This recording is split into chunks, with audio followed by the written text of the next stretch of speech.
Congress had appropriated $600,000 for Lincoln to use for the colonization of African Americans. He wished to speak to some of the leading black leaders about leaving the United States and did so through the correct channels of the African American churches. He let them know he wished to speak to a delegation. The meeting happened on August 14, 1862, although it became more of a speech than a discussion.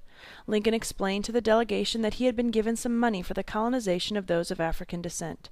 He explained that the reason he thought colonization was a good idea was because he believed both races suffer, but especially their race, simply by having to live with the white race. He says, "Perhaps you have long been free, or all your lives. Your race are suffering, in my judgment, the greatest wrong inflicted on any people. But even when you cease to be slaves, you are yet far removed from being placed on an equality with the white race. You are cut off from many of the advantages which the other race enjoy. The aspiration of men is to enjoy equality with the best when free. But on this broad continent, not a single man of your race is made the equal of a single man of ours. Go where you are treated the best, and the ban is still upon you." In this paragraph, Lincoln expressed his fear that even when slavery ceases to exist, they still wouldn't be treated equally. Colonization, in Lincoln's eyes, was giving them a chance to leave the inequality behind. At this point, we have to remember that Lincoln was a self-made man, meaning he left his family behind completely to go out on his own. He didn't think it was asking too much for the black community to do much the same, however, with the comfort of their friends and loved ones. They would be able to leave everything they knew, including the torture and being treated as second or even third-class citizens, and the injustice and prejudices by leaving and going with their families and others like them, and starting their own colony. According to Philip Shaw Paladin, Lincoln wrote to his friend Mary Speed in 1841 about seeing slaves being sold. He wrote, "They were being separated forever from the scenes of their childhood, their friends, their fathers and mothers, and brothers and sisters, yet they were the most cheerful and apparently happy creatures on board." Colonization was not asking them to leave anything but the familiarity of their land behind. In his experience, this was better than what many former and current slaves had to do. However, many free men were not on board with this idea. Lincoln, always persuasive, went on. "But you ought to do something to help those who are not so fortunate as yourselves.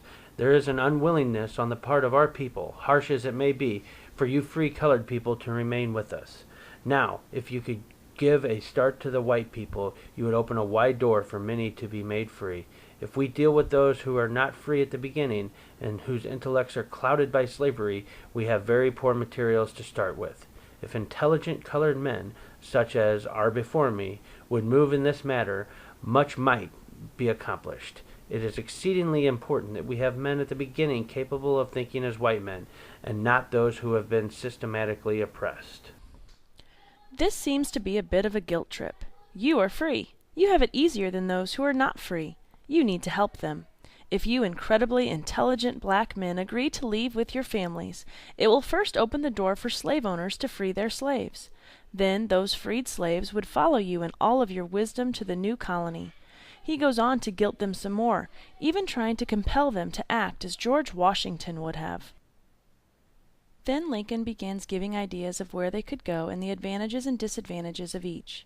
He tells them Liberia is an option, but many that have gone there have died. He says he understood the idea of them wanting to stay close to home, even though he has no idea why they would want to stay close to a country that has treated them so poorly. He gives them a seemingly new option of a colony of Cherokee in Central America. "The particular place I have in view is to be a great highway from the Atlantic or Caribbean Sea to the Pacific Ocean, and this particular place has all the advantages for a colony. On both sides there are harbors among the finest in the world. Again, there is evidence of very rich coal mines. A certain amount of coal is valuable in any country, and there may be more than enough for the wants of the country. Why I attach so much importance to coal is it will afford an opportunity to the inhabitants for immediate employment till they get ready to settle permanently in their homes. If you take colonists, where there is no good landing, there is a bad show, and so where there is nothing to cultivate and of which to make a farm. But if something is started so that you can get your daily bread as soon as you reach there, it is a great advantage. Coal land is the best thing I know of with which to commence an enterprise. To return, you have been talked to upon this subject, and told that a speculation is intended by gentlemen who have an interest in the country, including the coal mines. We have been mistaken all our lives if we do not know whites as well as blacks look to their self-interest. Unless among these deficient of intellect everybody you trade with makes something. You meet with these things here as elsewhere. Lincoln was looking out for the colonized. He was setting them up to go somewhere where they can prosper immediately. They would be able to get into trading with other countries and immediately make money. He said all men, no matter their race, look for self-interest, and this would be of good economic interest to them. He wanted to persuade them to choose colonization, not only because it would make the white anti-abolitionists happy, but because he believed it would benefit the blacks. He went on to tell them that the success depends on them and their willingness to work. He isn't sure they will succeed, but he will help them in ways that he can. Lincoln concluded by asking them if this was something they were interested in doing. He asked them to think about it and get back to him. The chairman said they would get back to him in a short time, and he said no hurry at all. This discussion divided the blacks in Washington and angered the abolitionists. The abolitionists argued that immigration would make the African Americans look unpatriotic. In the end, 13,000 African Americans had registered to go, but the Central American government opposed the colony. Many authors like Bennett Jr. believe this idea of colonization showed Lincoln's racism. Bennett Jr. claims that Lincoln wanted an all-white country, and if Mr. Lincoln had had his way, there would be no one in America today of African descent. He claims Lincoln was a racist that wrote the Emancipation Proclamation simply to help the Union win the war by freeing their labor. While that was undoubtedly an added benefit, it does not prove he was racist. First of all, it is important to understand that Lincoln's colonization was not deportation, meaning it was not forced, it was strictly voluntary. Secondly, colonization was an idea that helped Lincoln save face with the border states and anti-abolitionists. Blacks were not thought of as equals. If they were freed, according to many whites, they would not be treated as equals. Lincoln would help these black people leave, so whites wouldn't have to worry about how to treat them now that they were free. However, this wasn't because Lincoln himself was racist. It was to help the blacks escape the racism. Colonization was something he thought would be welcomed by blacks, and it obviously was by the 13,000 that registered to move. They could get away from the mistreatment. He addressed a group of black leaders and essentially asked them if this was something they wanted to do. Does asking another race's opinion sound like something a racist would do? Lincoln gave his remarks on colonization on August 14, 1862. At this point, he had already written the first draft of the Emancipation Proclamation, and had already read it to his cabinet less than a month before. Publicly, no one was aware the proclamation existed.